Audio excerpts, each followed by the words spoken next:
chia tia cũ lu con giờ tia nhỏ đầy dồn trồng phê nông lu bề nhỏ ban chua lu xia vậy ai rồi chị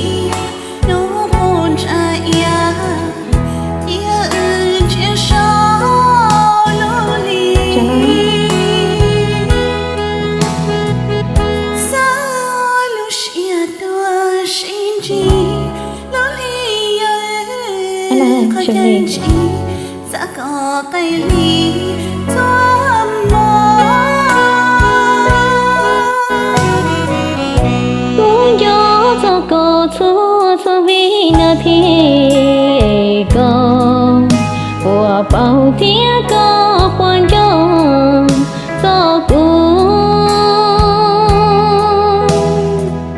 nhờ có chuyện lưu nhờ con nhờ cô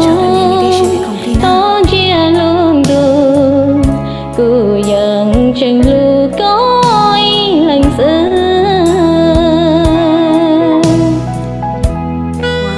chẳng mà tôi khó xử gì xưa na ngồi chơi dọc khó liều khó xế thấu dễ khóc là chờ khó có ý bỏ chạy vào trong quán than á chờ tôi sẽ khó nó chỉ có tiếng có giờ không nhị con như đi chờ bỏ chọn liền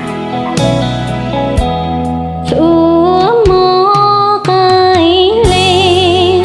nụ hôn dài chia ơn chia sâu lũ lên sao lo chia tôn chi chân chính xa có ai linh chúa mò cô vẫn nhớ cho cậu chúa nu cho mò thì có của bằng thì có buồn nhớ nghe rằng á cho ban chúa nghe nó xử lý chú không sợ